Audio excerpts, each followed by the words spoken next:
नमस्कार दोस्तों, जैसा कि आप सब जानते हैं हमारी चल रही है प्रतियोगिता और उसके हम जो विजेता होते हैं उनकी कुंडली का करते हैं निशुल्क विश्लेषण।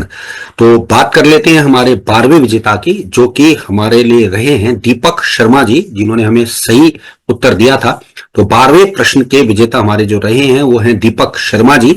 उन्होंने अपनी डिटेल्स हमें दे दी हैं, उनकी पत्रिका का करेंगे आज हम विश्लेषण। और हम आपको बता दें कि यहाँ जो प्रैक्टिकल विश्लेषण किया जाएगा वो मेरे द्वारा किया जाएगा, जो कि ऑफकोर्स जैसा मैं बार बार कहता हूं हम प्रैक्टिकल बात करते हैं, लाग लपेट वाली बात नहीं होती है। कुंडलियां आपकी स्वयं बोलती हैं कि आप क्या करने वाले हैं और क्या करेंगे। उसको डिकोड कैसे कर सकते हैं वो मैं आपको यहां बताने की कोशिश करता हूं। और इन्होंने जो डिटेल्स हमें दी है, 27 मई 1977 10:04 अकोला महाराष्ट्र का इनका जन्म है। और ये जानना चाह रहे हैं, इनके कुछ प्रश्न है और काफी कुछ इन्होंने भोगा है और ये अपने कुछ तजुर्बे की बात कर रहे हैं, जानना चाह रहे हैं कि लाइफ में ऐसा ऐसा क्यों हुआ है। तो आइए देखते हैं इनकी कुंडली का विश्लेषण और बताते हैं कि इनके साथ ऐसा क्यों कर हुआ और ये क्या चाह रहे हैं, क्या हो सकता है। शेयर स्क्रीन के माध्यम से मैं आपको बता देता हूं, ये है इनकी पत्रिका और पत्रिका की जैसे इनको मैं बता दूं डिटेल्स। और इन्होंने जो डिटेल्स दी है वो है 27 मई 1977 10:04 अकोला महाराष्ट्र का इनका जन्म है।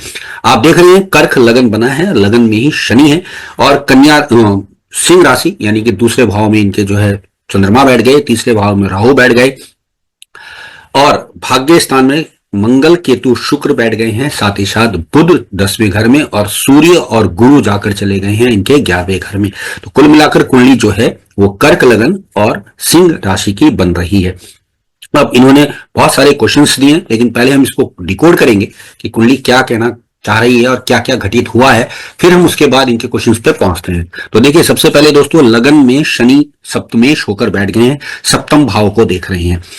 शास्त्र क्लियर बोलता है लग्नी सप्तम में जाए या सप्तमेश लगन में आए तो द्वि विवाह योग बनते हैं।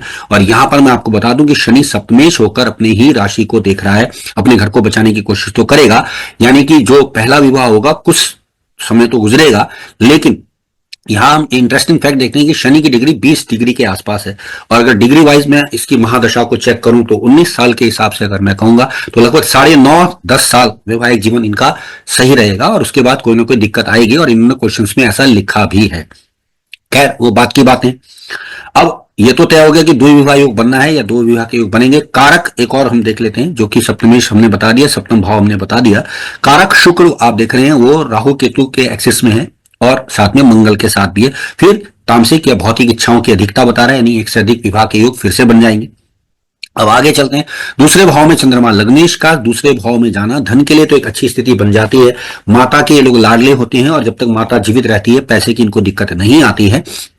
कहीं कहीं कतिपय लाल किताब के अनुसार ये भी आता है कि यहाँ जब तक ये जो है पैसे से संबंधित जिंदगी में सामना नहीं करते हैं, जब तक मदर जिंदा होती है, माँ के लाडले होते हैं और तरलता यानी कि लिक्विड पैसा इनके पास आता ही रहता है, जो कि महीने में एक बार अवश्य आएगा, जैसे कि चंद्रमा का गोचर होगा। लेकिन लगन में शनि है, लाइफ में हर चीज डिले होने वाली है, संतान डिले होगी, पढ़ाई डिले होगी, नौकरी भी डिले होगी, क्योंकि लगन में शनि वो भी कर्क राशि का। उदाहरण के तौर पे इंदिरा गांधी और सोनिया गांधी दो बेस्ट एग्जांपल हमारे पास हैं।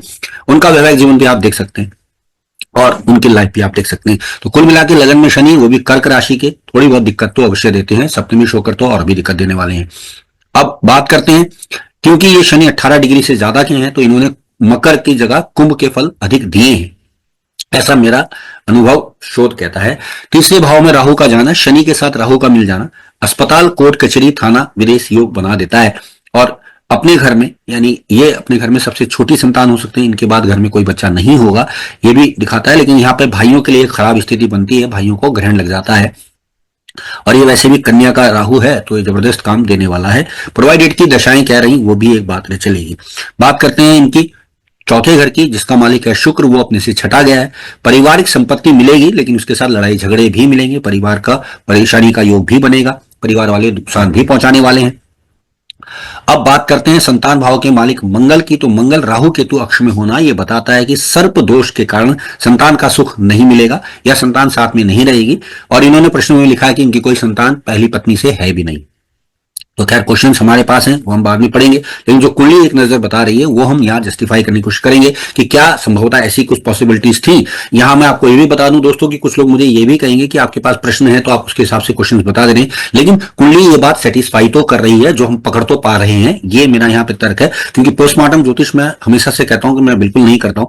मुझे जो कुंडली दिखाएगी मैं स्पष्ट बोल रहा हूं कि ऐसा ऐसा होने की संभावनाएं थी, हुआ नहीं हुआ वो भगवान जाने और आप जाने, लेकिन कुंडली क्योंकि आपने हमें प्रश्न भेजे हैं तो हम उस चीज को यहाँ देखने की कोशिश कर रहे हैं कि क्या ऐसा हुआ है, ऐसी पॉसिबिलिटीज हैं भी कि नहीं।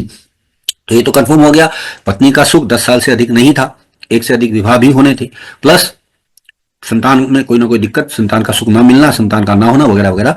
अब बात कर लेते हैं इनके सातवें घर की, जो जैसा मैंने बताया सप्तम सप्तम को देख रहा है, लग्नेश लगन में आकर एक से अधिक विवाह के योग बना देगा, दबाव बनाकर रखेगा, वैचारिक संबंध थोड़े बहुत खराब रहेंगे लेकिन चलेगा। अब बात कर लेते हैं अष्टम भाव का, जैसे मैंने बताया शनि ही मालिक बनते हैं और वो अपना प्रभाव देके निकल चुके। अब बात करते हैं भाग्य स्थान की, तो वहां केतु मंगल और शुक्र का होना एक अच्छी स्थिति तो नहीं है, लेकिन शुक्र यहां पर उच्च का प्रभाव लेके बैठे हैं।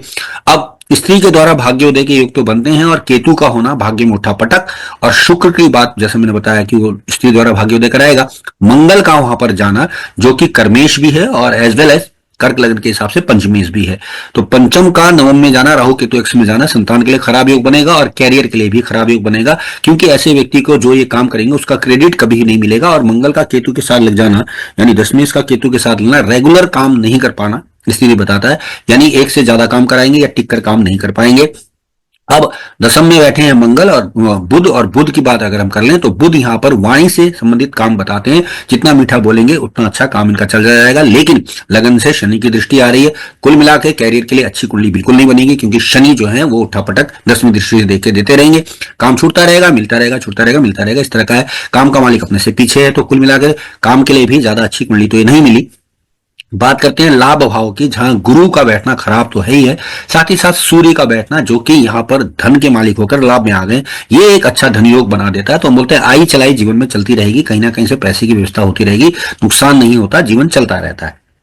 तो कुल मिलाकर लबोलुआब कुंडली इस तरह की है, इस तरह के इनके योग बने हैं। अब बात कर लेते हैं इनकी दशाओं की, तो दशा जो इनको वर्तमान में चल रही है वो गुरु की चल रही है, और गुरु में भी अगर हम बात कर रहे हैं तो फर्दर गुरु में शनि का प्रभाव जो कि आप देख रहे हैं डेफिनेटली खराब जाएगा, क्योंकि गुरु की बात करें तो 3-11 एक्सिस है, कुल मिला के 70% शुभ बातें होंगी, लेकिन कुछ बातें अशुभ भी आएंगी, लेकिन शनि तो अभी अशुभता ही देंगे 25 अप्रैल तक, तो ये दिशा थोड़ी सी इनको खराब रहने वाली है।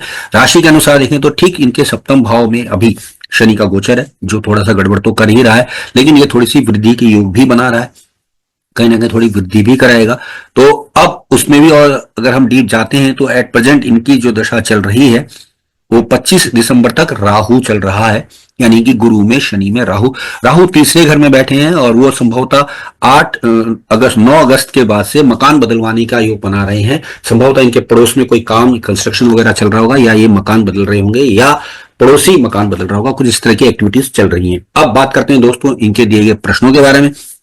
जैसा कि कुंडली मैंने बता दी, आपने देखा किस तरह से कुंडली ये बता रही थी कि क्या क्या हुआ है। तो इनका पहला प्रश्न है कि पहला विवाह 2008 में हुआ दोस्तों, 2018 में पत्नी की मृत्यु हो गई,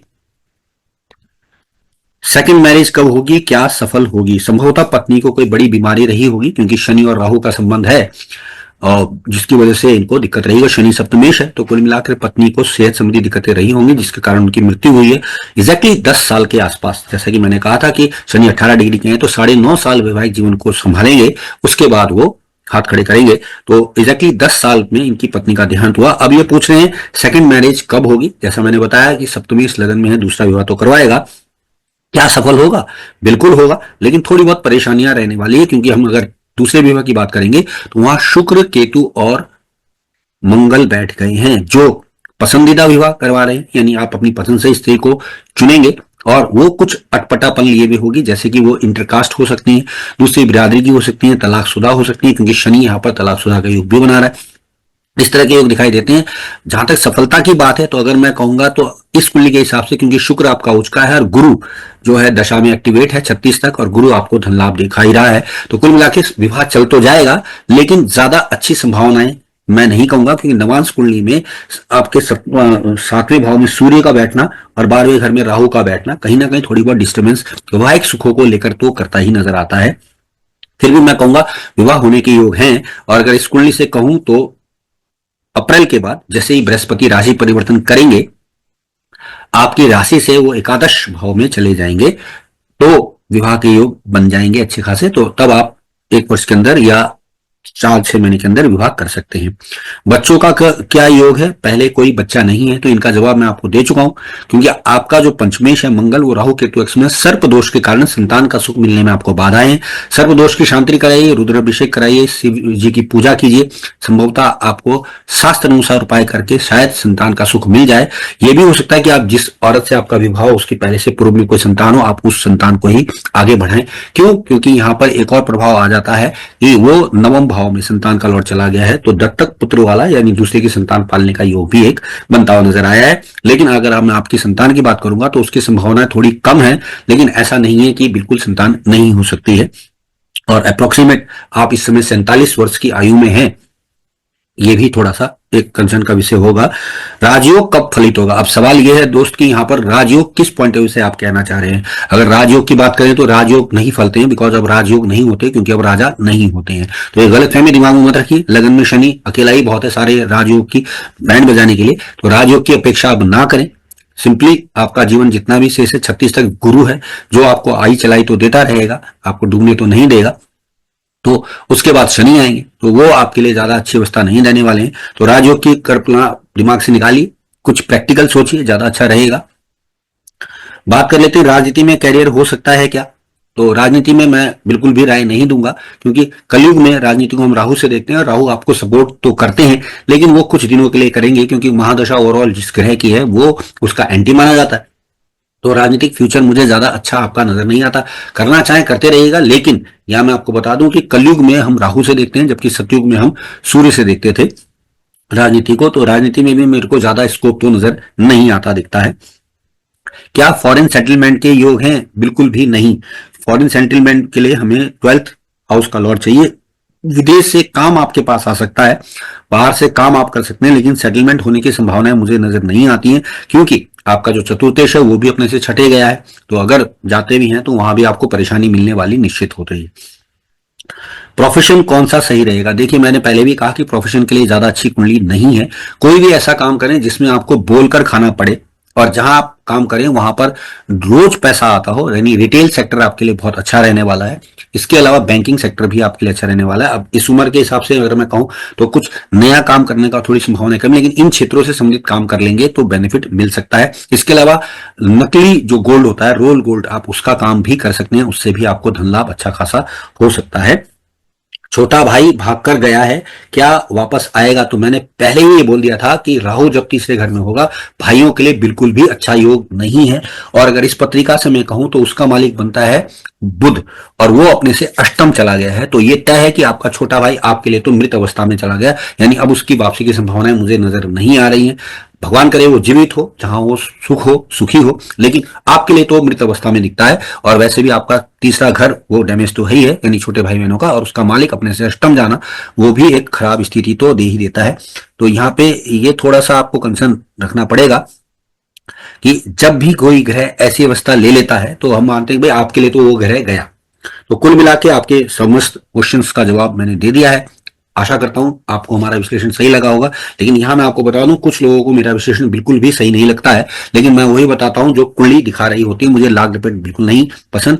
राजयोग, धनयोग, पूजा पाठ अपनी जगह काम कर रहे होते हैं, लेकिन कुंडली एक नजर में ये बताती है कि ये व्यक्ति इस काम के लिए, ये इसका प्रारब्ध है, इस चीज से संबंधित होगा और इसको ऐसा करना चाहिए। जहां तक पूजा पाठ वगैरह की बात करूंगा तो शनि का दान जितना ज्यादा हो सके आप करें। सुरमे की डली अगर आप वीरान जमीन में दबा दिया करेंगे तो काफी राहत आपको मिला करेगी, और ये लगभग हर महीने एक बार दबा दे करें तो काफी लाभ मिलेगा।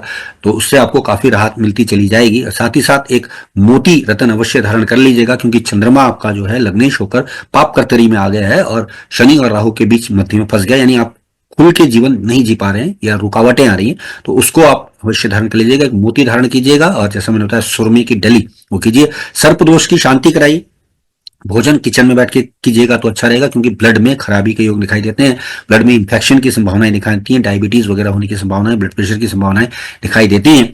शुक्र का पीड़ित होना अपना कार्य करके चला गया, उसके लिए कभी कभार हो सके तो गौशाला में हरा चारा दे दिया कीजिए, तो काफी राहत आपको मिलती चली जाएगी। तो दोस्तों, ये थे हमारे पास दीपक शर्मा जी, जिन्होंने हमें 12वें प्रश्न का सही उत्तर दिया था, उनकी कुंडली का ये विश्लेषण रहा है। आशा करता हूं आप लोगों को भी इस कुंडली विश्लेषण से बहुत कुछ सीखने को मिल रहा होगा। यदि अब तक आप लोग हमारे इस मंच से नहीं जुड़े हैं तो कृपया करके इसे सब्सक्राइब कर लीजिएगा, और प्रैक्टिकल ज्योतिष अगर सीखना चाहते हैं और चाहते हैं कि हमारे से जुड़े रहें तो हमारे इस परिवार में शामिल हो जाइए। लगभग 25,000 सब्सक्राइबर हमारे पिछले 5 साल में हो गए हैं, और बिल्कुल ऑर्गेनिक है, जिसमें हमने कोई भी किसी भी प्रकार से कोई भी यहाँ पर वो काम नहीं किया जिसकी तरह हम व्यूज या सब्सक्राइब को बढ़ा सके। तो ध्यान रखिएगा, अगर प्रैक्टिकल ज्योतिष सीखना चाहते हैं, समझना चाहते हैं, तो आपका स्वागत रहेगा हमारे इस मंच पे। तो आज के लिए दोस्तों इतना ही। आप सबने मुझे सुना, आप सबका धन्यवाद। नमस्कार।